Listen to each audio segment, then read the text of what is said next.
Yes, mga bossing. So, another day, another bullet na naman tayo. Ito, mag-DIY tayo ng phone mount holder. So, bumili tayo ng ball mount sa fork stem. Tapos, isang ball mount na quad lock. So, quad lock siya. Tapos, itong pang-ipit.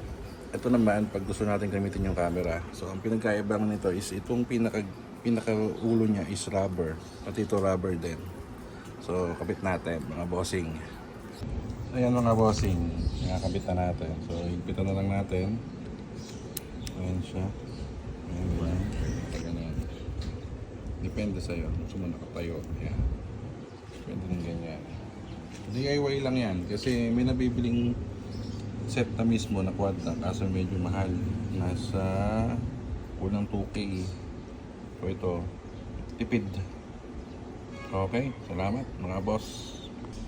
Nga pala boss, kinuha ko yung vibration dampener nito. Nilipat ko dito. So, pwede naman siyang ilipat. Ayan, ito siya.